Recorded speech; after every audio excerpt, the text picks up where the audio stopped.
अगर मैं अकेला, मेरा घर जो है अहिंसात्मक हो गया है, मैंने हिंसा करना छोड़ दिया है, उससे मेरा काम चलने वाला नहीं है। मेरा पड़ोसी तो अहिंसा करता है, उसके पास तो बंदूक है, तलवार भी है, भाले भी है, तो मुझे मार लिया किसी दिन।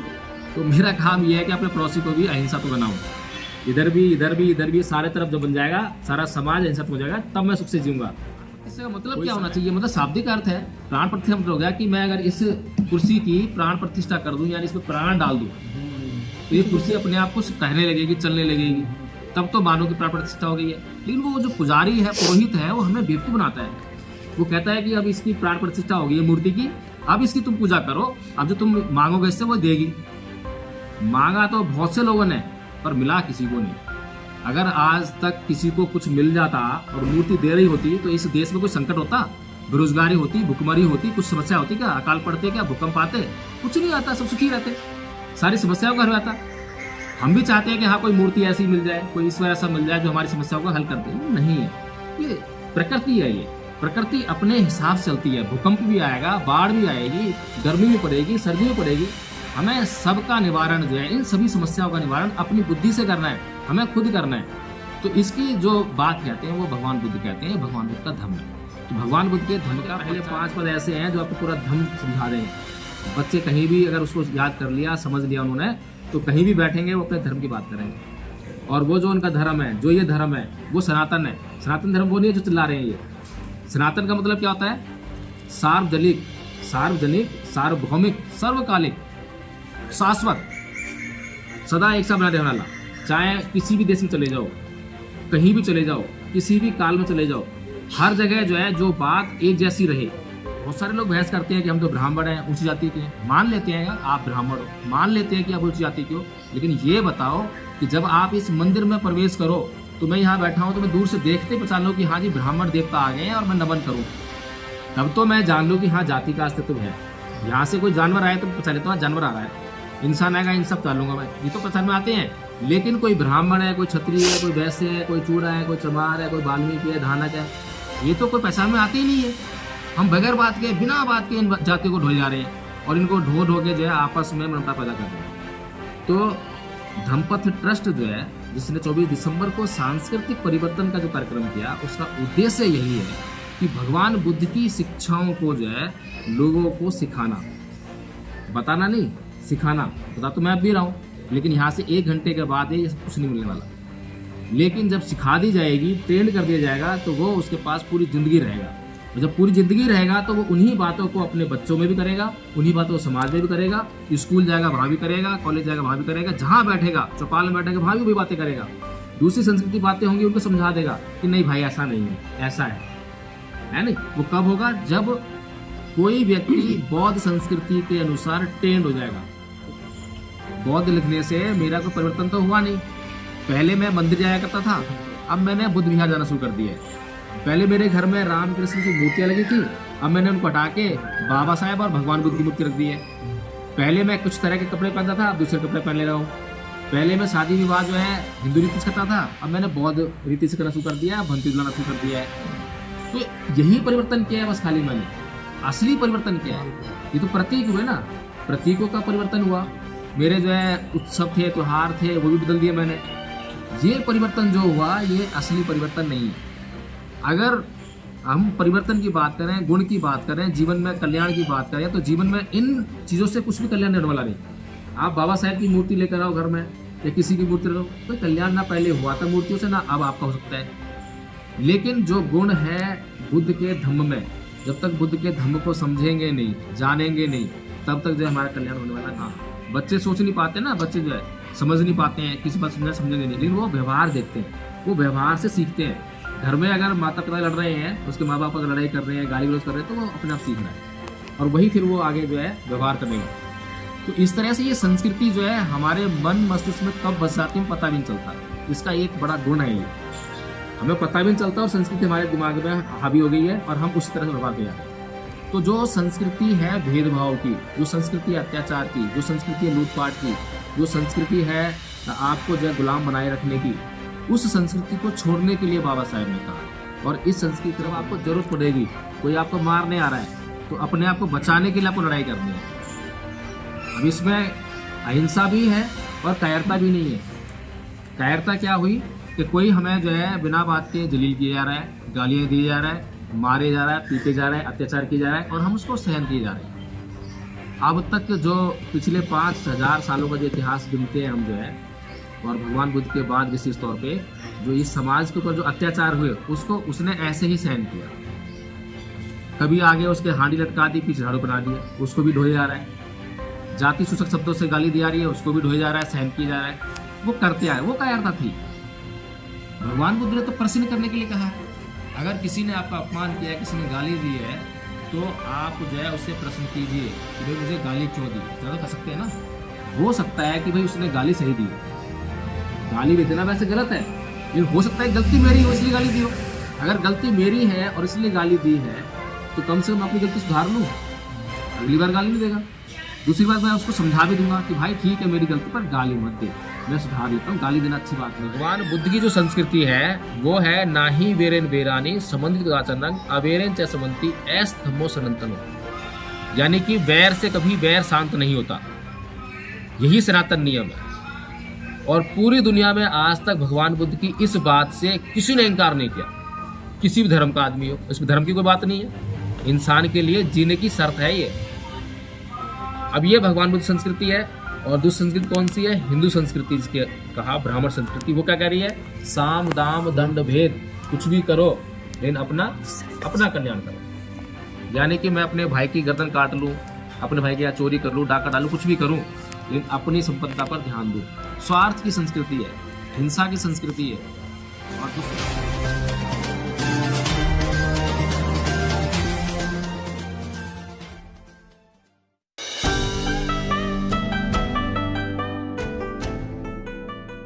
हमारे लोग बनाते हैं मनुस्मृति परम पूज्य बाबा साहेब डॉक्टर भीमराव अम्बेडकर ने 25 दिसंबर सन 1927 को जला दी। उसके बाद आपने कभी नहीं सुना होगा कि उन्होंने हर साल जलाई हो, क्योंकि जो हर साल मनुस्मृति जलाने वाली जो संस्कृति है वो बौद्धिक संस्कृति नहीं है। जिसकी शरण हमें बाबा साहेब लेकर गए 1956 में भगवान बुद्ध की, उनकी ये संस्कृति नहीं है। क्योंकि जो आदमी एक बार मर गया हो उसको आप दोबारा कैसे मारेंगे? किसी को मारने के लिए उसका जिंदा होना बहुत जरूरी है, ठीक है ना जी। इसी तरह से मनुस्मृति जला दी तो जल गई, उसको दोबारा कैसे जलाएंगे? तो जो मनुस्मृति जलाई थी उसका मतलब क्या था ये हमें समझना जरूरी था। लेकिन हमने जो है वो तो समझा नहीं, मतलब कि इसका मतलब क्या है, मनुस्मृति अगर है क्या।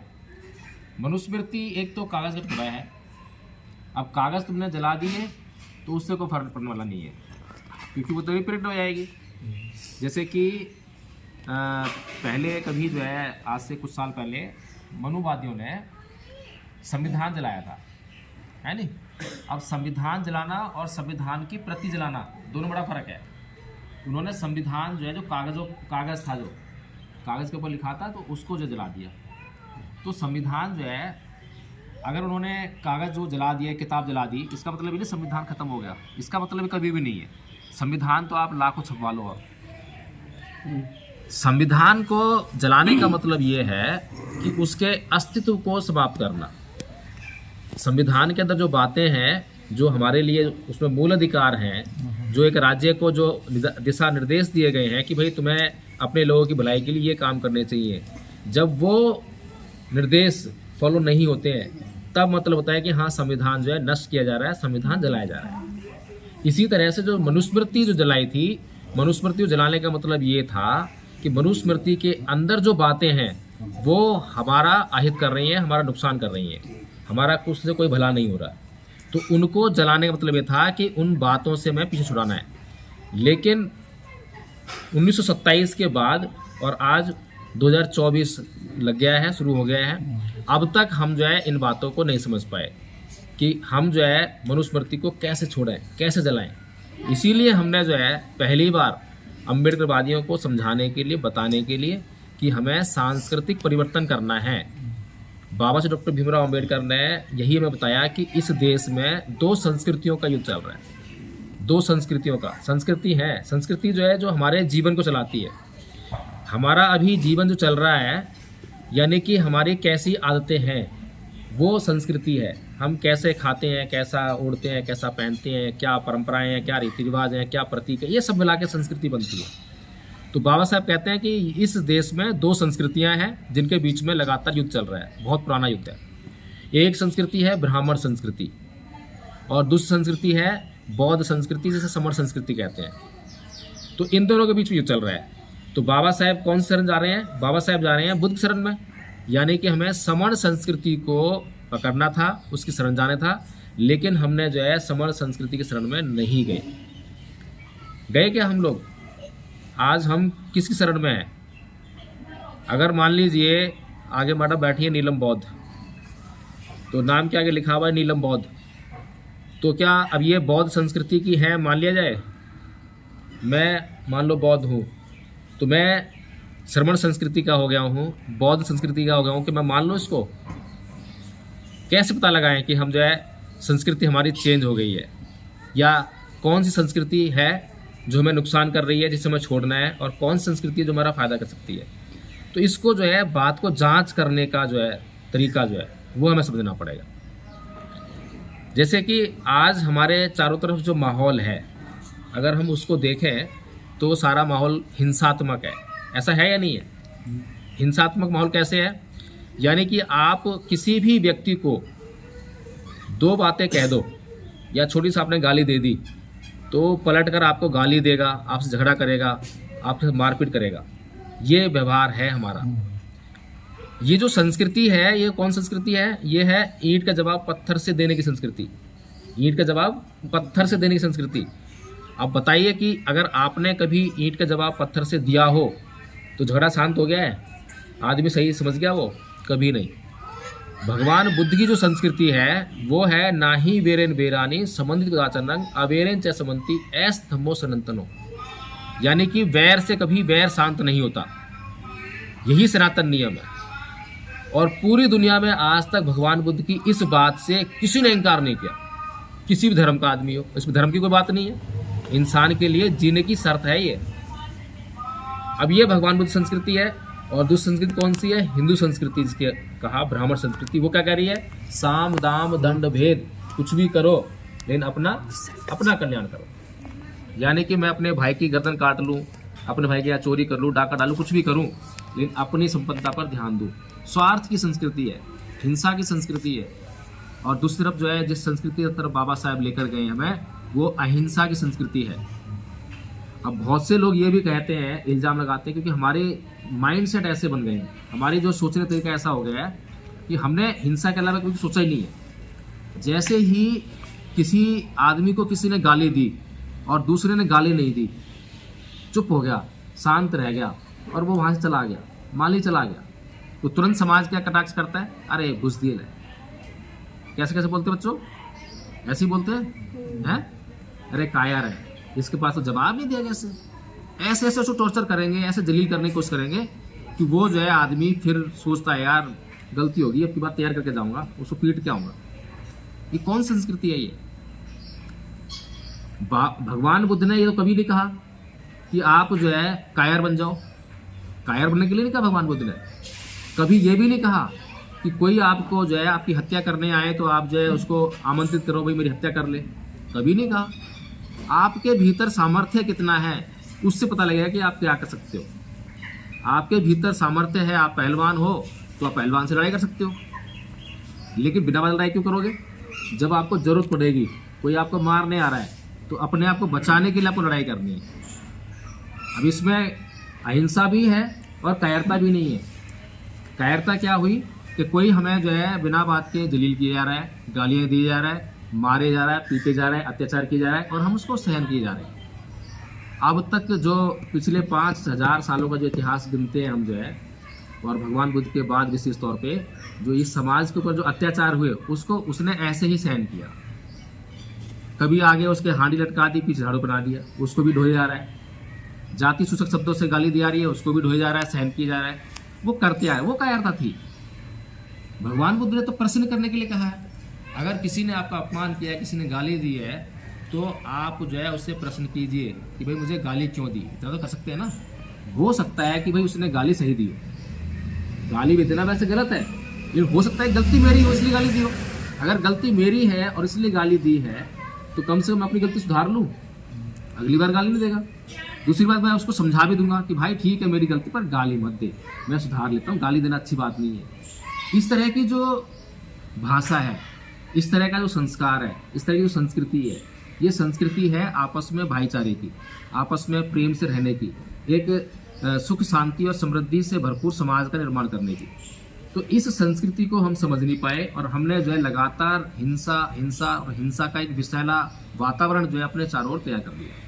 आज हमारे चारों ओर हम छोटे बच्चों को भी देखें तो उनके अंदर भी हमने हिंसा बनाई, क्योंकि बच्चे जो है तर्क नहीं करते, बच्चे बुद्धि से है ही नहीं बच्चों में। हाँ, बच्चे सोच नहीं पाते ना, बच्चे जो है समझ नहीं पाते हैं, किसी बात समझेंगे नहीं, लेकिन वो व्यवहार देखते हैं, वो व्यवहार से सीखते हैं। घर में अगर माता पिता लड़ रहे हैं, उसके माँ बाप अगर लड़ाई कर रहे हैं, गाली गलौज कर रहे हैं, तो वो अपने आप सीख रहा है और वही फिर वो आगे जो है व्यवहार करेगा। तो इस तरह से ये संस्कृति जो है हमारे मन मस्तिष्क में कब बस जाती है पता भी नहीं चलता।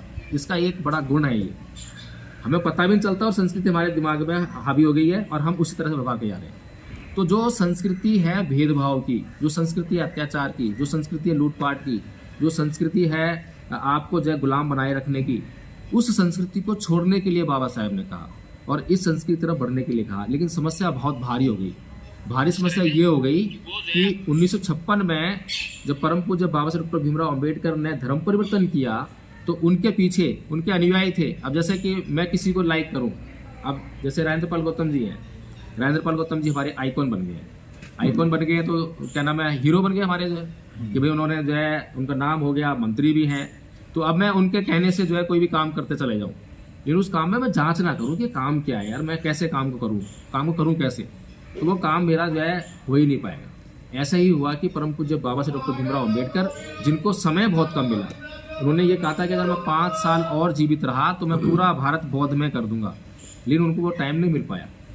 लेकिन उनको अपना आदर्श मानते हुए लोग जो है, उनके नक्शे कदम पर चलने के लिए तैयार हुए लोग जो है, उनके कहने पर उस टाइम बौद्ध बन गए और वो संख्या लाखों में थी, लाखों बौद्ध बन गए। बौद्ध तो बन गए, लेकिन बौद्ध कैसे बने?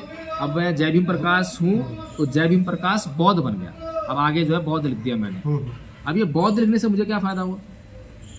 बौद्ध लिखने से मेरा कोई परिवर्तन तो हुआ नहीं। पहले मैं मंदिर जाया करता था, अब मैंने बुद्ध विहार जाना शुरू कर दिया है। पहले मेरे घर में राम कृष्ण की मूर्तियां लगी थी, अब मैंने उनको हटा के बाबा साहेब और भगवान बुद्ध की मूर्ति रख दी है। पहले मैं कुछ तरह के कपड़े पहनता था, अब दूसरे कपड़े पहनने लगा हूँ। पहले मैं शादी विवाह जो है हिंदू रीति से करता था, अब मैंने बौद्ध रीति से करना शुरू कर दिया, भंती बुलाना शुरू कर दिया है। तो यही परिवर्तन किया है बस खाली मैंने। असली परिवर्तन क्या है? ये तो प्रतीक हुए ना, प्रतीकों का परिवर्तन हुआ। मेरे जो है उत्सव थे, त्योहार थे, वो भी बदल दिए मैंने। ये परिवर्तन जो हुआ ये असली परिवर्तन नहीं है। अगर हम परिवर्तन की बात करें, गुण की बात करें, जीवन में कल्याण की बात करें, तो जीवन में इन चीज़ों से कुछ भी कल्याण होने वाला नहीं। आप बाबा साहेब की मूर्ति लेकर आओ घर में या किसी की मूर्ति लो, कोई कल्याण ना पहले हुआ था मूर्तियों से, ना अब आपका हो सकता है। लेकिन जो गुण है बुद्ध के धम्म में, जब तक बुद्ध के धम्म को समझेंगे नहीं, जानेंगे नहीं, तब तक जो हमारा कल्याण होने वाला नहीं है।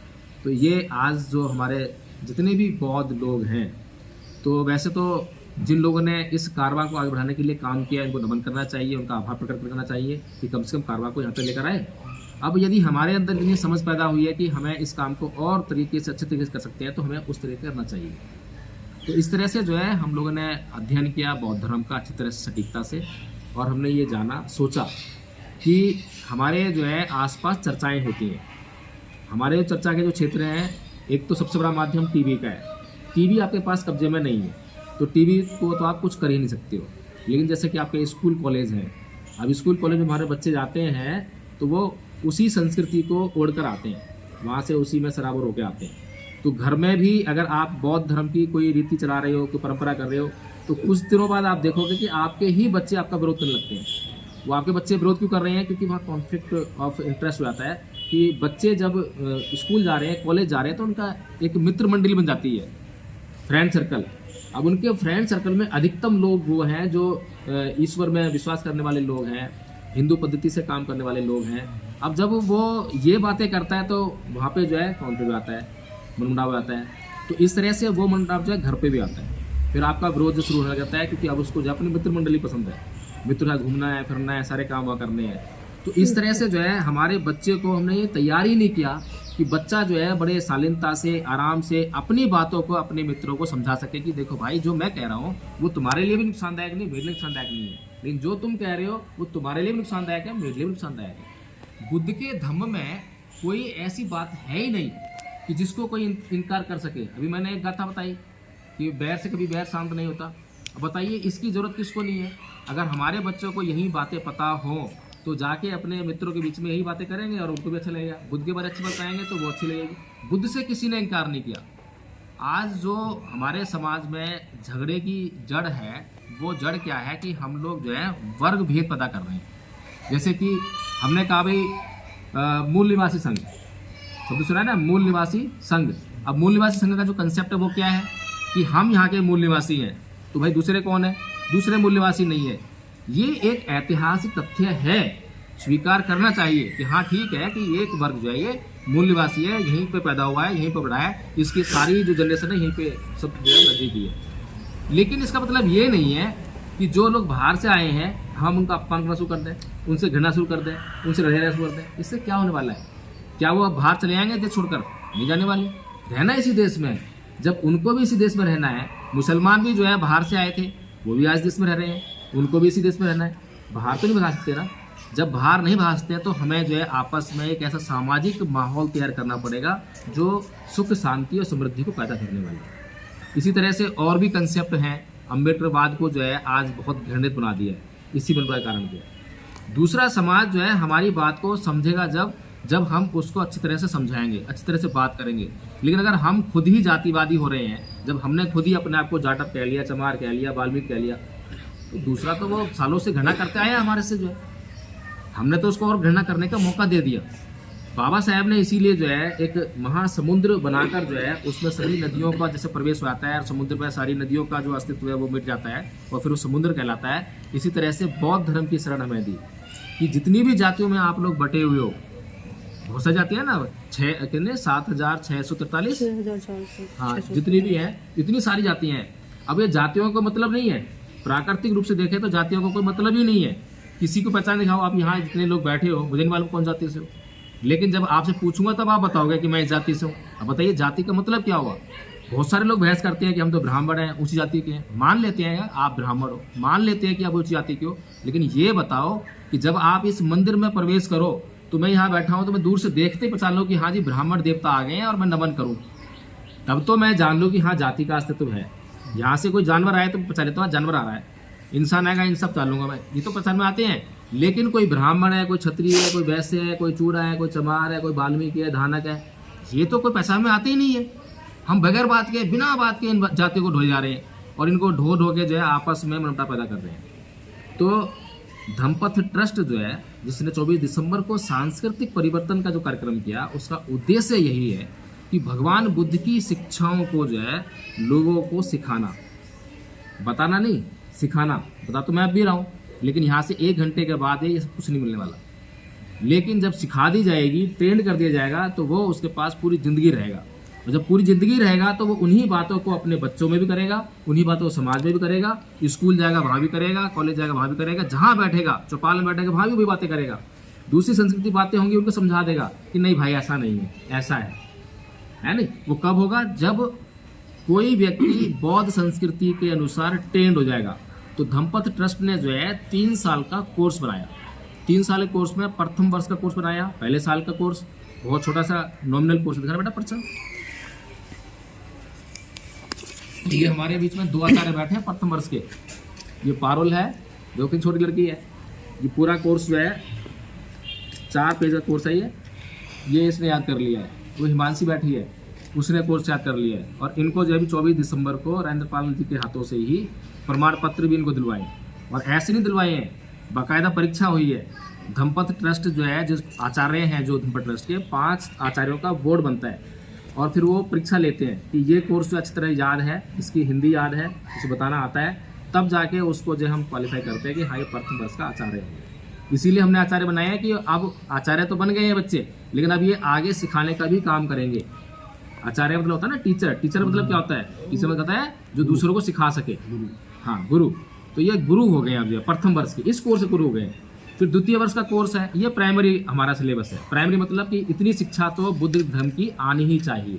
इसमें खमाय याचना है, सीली याचना है, नमन है, तिसण है, पंचशील है, सभ्य सत्ता है, धम्मपालन गाथा है और धम्मपद के 5 पद हैं।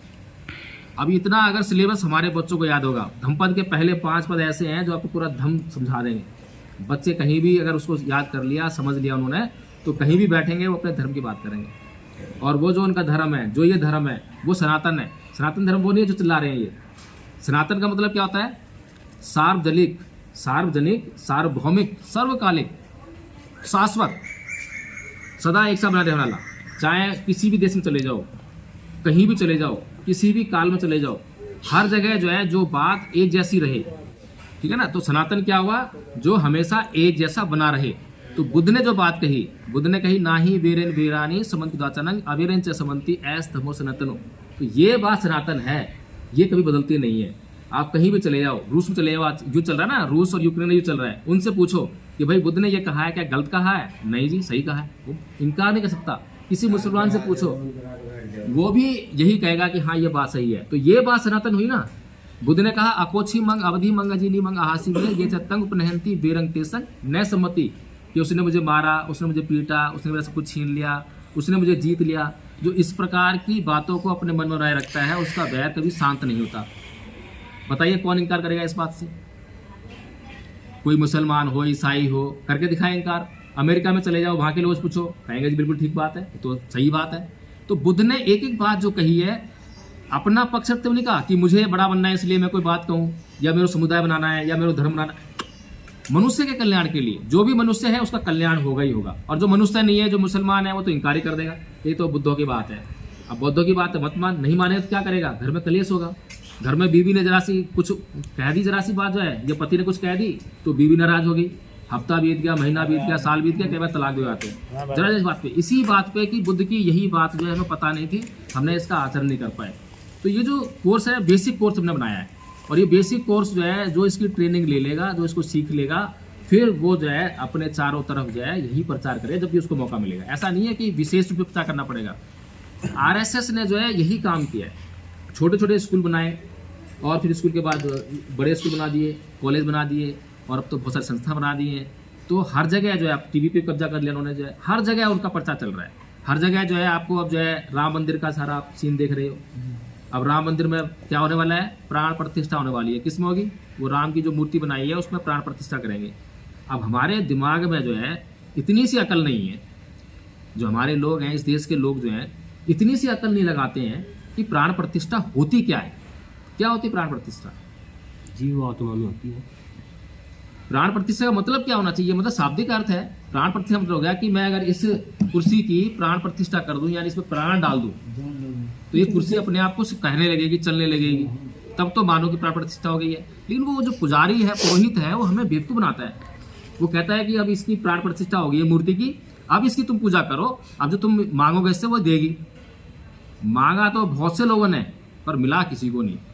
अगर आज तक किसी को कुछ मिल जाता और मूर्ति दे रही होती, तो इस देश में कोई संकट होता? बेरोजगारी होती, भुखमरी होती, कुछ समस्या होती क्या? अकाल पड़ते क्या? भूकंप आते? कुछ नहीं आता, सब सुखी रहते, सारी समस्याओं का हल आता। हम भी चाहते हैं कि हाँ कोई मूर्ति ऐसी मिल जाए, कोई ईश्वर ऐसा मिल जाए जो हमारी समस्याओं को हल कर दे। नहीं है, ये प्रकृति है। ये प्रकृति अपने हिसाब से चलती है। भूकंप भी आएगा, बाढ़ भी आएगी, गर्मी भी पड़ेगी, सर्दी भी पड़ेगी। हमें सबका निवारण जो है, इन सभी समस्याओं का निवारण अपनी बुद्धि से करना है, हमें खुद करना है। तो इसकी जो बात कहते हैं वो भगवान बुद्ध कहते हैं, भगवान बुद्ध का धम्म है। तो भगवान बुद्ध के धम्म का प्रचार प्रसार करने के लिए कि किस तरह से बड़ी शांति से किसी को बुरा भी नहीं लगे। अब तक मैंने ऐसी कोई बात कही है कि यहाँ पर कोई ब्राह्मण बैठा होता, कोई जाट बैठा होता, किसी जाति का बैठा होता, किसी बुरी लगती बात, कोई बात ऐसी मैंने कही है? हमने किसी बुराई तो नहीं करी ना, लेकिन अपने कल्याण की बात जरूर कह दी है, उसके भी कल्याण की, हमारे कल्याण की। तो हमारी बात से कौन इनकार कर सकेगा? तो ये जो मीटिंग है, ये हमने इसीलिए उन लोग बुलाई जो बौद्ध लोग हैं, जिनके ऊपर जिन्होंने कह दिया कि हाँ मैं बौद्ध हूँ। तो बौद्ध होने का मतलब खाली इतना थोड़ा ना कि बौद्ध हो। बौद्ध मतलब ये भी है कि आपको इस बौद्ध धर्म का, इन बातों का सारी तरफ जो प्रचार प्रसार भी करना है। अगर मैं अकेला, मेरा घर जो है अहिंसात्मक हो गया है, मैंने हिंसा करना छोड़ दिया है, उससे मेरा काम चलने वाला नहीं है। मेरा पड़ोसी तो अहिंसा करता है, उसके पास तो बंदूक है, तलवार भी है, भाले भी है, वो तो मुझे मार डालेगा किसी दिन। तो मेरा काम ये है कि अपने पड़ोसी को भी अहिंसा तो बनाऊं। इधर भी इधर भी इधर भी सारे तरफ जब बन जाएगा, सारा समाज अहिंसक हो जाएगा, तब मैं सुख से जीऊंगा। कोई समय था जब अपराधी बहुत कम हुआ करते थे, आज समय है जब अपराधी हर गली कूचे में मिल जाएंगे और हर घर में मिल जाएगा। हर घर में अपराधी हैं ही, मैं भी अपराधी हूँ, आप भी अपराधी, सब अपराधी हैं। गुस्सा कौन नहीं करता, क्रोध कौन नहीं करता, सबके अंदर लोभ है, तृष्णा है, सब भरे पड़ी है। दया धर्म नहीं रही। हाँ।